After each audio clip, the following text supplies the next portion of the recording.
दीपक मित्रांनो, मी किशोर झोटे. पुन्हा एकदा स्वागत माझ्या चला शिकूया तंत्रज्ञ होऊया या यूट्यूब चॅनलवरती. मागील व्हिडिओमध्ये आपण PFMS या पोर्टलवरती आपला मेकर आणि चेकर यांच्या पेजवरती मोबाईल नंबर अपडेट करून पासवर्ड कसा रिसेट करायचा या संदर्भात माहिती घेतली होती. आता आपले निवड व वरिष्ठ श्रेणीचे प्रशिक्षण, त्याचबरोबर पहिलीसाठीचे प्रशिक्षण किंवा इतर कुठले प्रशिक्षण जेव्हा होतील त्यावेळेस आपल्याला जो TADAचा फॉर्म भरण्यासाठी येतो त्यासाठी आपल्याला एक व्हेंडर ID विचारला जातो. तर हा व्हेंडर ID आपल्याला कसा तयार करायचा तेच आजच्या या छोट्याशा व्हिडिओमध्ये आपण पाहणार आहोत. तर आपल्याला PFMSच्या पोर्टलवरतून मेकरचं जे पेज आहे तिथूनच आपल्याला हा व्हेंडर ID तयार करायचा आहे. तर चला वळूयात आपल्या लाडक्या क्रोम ब्राउझरकडे आणि टाईप करूयात PFMS. PFMS टाईप करून सर्च केल्यानंतर पहिली जी साईड येणार आहे आपल्याला PFMS निळ्यामध्ये लिहिलेलं, त्यावरती आपल्याला क्लिक करायचं आहे. या पद्धतीने PFMSचं पेज आपल्या समोर येईल. इकडे उजव्या हाताकडे वर ज्या 3 आडव्या रेषा त्याच्यावरती आपल्याला क्लिक करायचं आहे. ते क्लिक केल्यानंतर इथे आपल्याला लॉग इन हे ऑरेंज कलरमध्ये दिसत आहे, त्या लॉग इनवरती आपल्याला क्लिक करायचं आहे. इथे आल्यानंतर आपल्याला लॉग इन व्हायचं आहे. युजर नेम मेकरचा टाकून पासवर्ड टाकायचा आहे आणि कॅप्चा टाकून लॉग इन आपल्याला व्हायचं आहे. जर आपल्याला कॅप्चा जर कळाला नाही तर इथे जो स्पीकरचं चिन्ह दिसते त्याला आपण जर क्लिक केलं, जो कॅप्चा आहे तो कॅप्चा सांगितला जातो. लॉग इन केल्यानंतर असं PFMSचं आपलं मेकरचं जे पेज आहे ते आपल्या समोर इथे ओपन होईल. इकडे डाव्या हाताकडे वेगवेगळे मेनू बार दिलेले आहेत. त्यावरती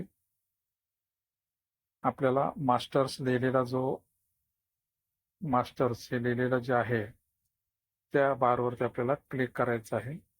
इथे क्लिक केल्यानंतर आपल्या समोर असे पुन्हा 4 टॅब येतील. Bulk customisation, beneficiary management, vendor आणि लोकेशन.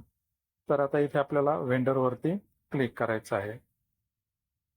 वेंडरवरती जर आपण क्लिक केलं तर आपल्याला असं दिसतंय की इथे आपल्याला कुठलेही टॅब ओपन न होता सगळ्या ज्या टॅब आहेत त्या क्लोज झालेल्या आहेत.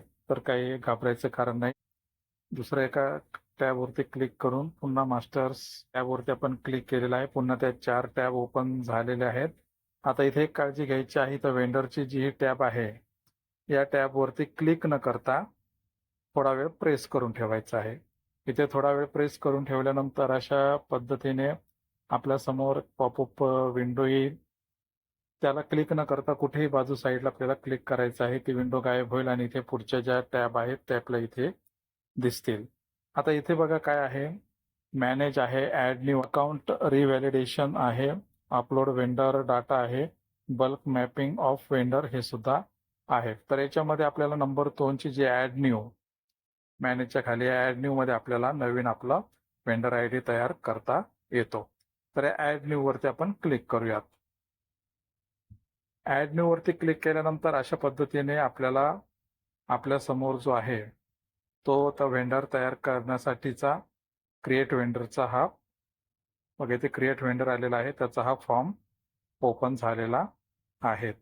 तर इथे ज्या रेडमध्ये जे स्टार दिलेले आहेत ते आपल्याला कंपल्सरी माहिती भरायची आहेत. ही माहिती आपण भरून आपण आपला ID तयार करू शकतो. आता इथे सर्वात प्रथम आहे वेंडर टाईप. हे पर्सनल आहे, याच्यावरतीच आपल्याला ठेवायचं आहे, कारण आपल्याला इथं आपल्या शिक्षक बांधवांचे वेंडर ID तयार करायचे किंवा स्वतःचं वेंडर ID तयार करायचं आहे. इथं पर्सनल आहे, कमर्शियल आहे, इंडस्ट्रियल आहे, स्मॉल बिझनेस फायनान्स आहे, स्मॉल स्केल इंडस्ट्री आहे, NGO आहे, government, official, imprest, advance, departmental officer, non profitable organisation, असे वेगवेगळे पद्धतीने आपल्याला वेंडर ID तयार करता येऊ शकतात. आपल्याला पर्सनलवरतीच क्लिक ठेवायचं आहे. त्या इथे पॅन नंबरला आपण नॉट रेकॉर्डवरती क्लिक करू शकतो जर आपल्याला पॅन नंबर द्यायचा नसेल तर. पूर्ण नाव आपल्याला इथे लिहायचं आहे. तर जी आवश्यक अशी माहिती आहे ती आधी आपण टाकून घेऊयात. जर इथे आपण मोबाईल नंबर नॉट रिक्वायर्ड याला जर क्लिक केलं तर आपल्यासमोर अशी पॉपअप विंडो येते की vendor will not get the payment alerts on mobile. याला ओके आपण करूयात. जर आपल्याला इथं मोबाईल नंबर जर द्यायचा असेल तर देऊ शकतो, नसेल द्यायचा तर नॉट रिक्वायर्ड वरती क्लिक करायचं आहे. मात्र आपल्याला मग तो मेसेज येणार नाही आपली रक्कम जमा झाली आहे किंवा नाही त्या पद्धतीने. त्यानंतर खाली बघा इथे बँक डिटेल्स दिलेले आहेत. आपल्याला आपली बँक निवडायची आहे. तर इथे आपल्याला अकाउंट नंबर टाकून घ्यायचा आहे. हे अकाउंट नंबर टाकल्यानंतर आपल्याला ॲड बँक डिटेल्स वरती क्लिक करायचं आहे. ॲड बँक डिटेल्स केल्यानंतर इथे आपण भरलेली जी सगळी माहिती आहे ती माहिती इथे आपल्याला येणार आहे. त्यानंतर इथे आपल्याला सेव्ह, रिसेट आणि बॅक हे 3 ऑप्शन आहे. तर इथे आपल्याला ही माहिती सेव्ह करायची आहे. इथे सेव्ह केल्यानंतर इथे बघा आपल्याला ॲड्रेस आणि सिटी हे टाकावं लागणार आहे. तिथे रेड स्टार नव्हता तरी सुद्धा तिथे तो आपल्याला ॲड्रेस टाकायचा आहे.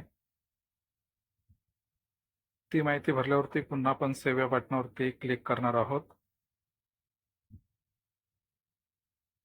सेव्ह या बटनावरती क्लिक केल्याबरोबर बघा इथे आपल्याला वर जे आहे आपल्याला लाल याच्यामध्ये दिसेल सगळ्यात वर की अकाउंट नंबर आपला येणार आहे आणि व्हेंडर आय डी इथे तो आपला तयार झालेला आहे. त्याला स्क्रीनशॉट त्याचा काढून ठेवायचा आहे किंवा आपल्याकडे लिहून ठेवायचा आहे. तर अशा पद्धतीने आपण आपल्या शाळेतील प्रत्येक शिक्षकाचा व्हेंडर आय डी हा तयार करू शकतो. तर या व्हिडिओमध्ये एवढंच. भेटूच पुन्हा नवीन व्हिडिओमध्ये. तोपर्यंत जय तंत्रज्ञान.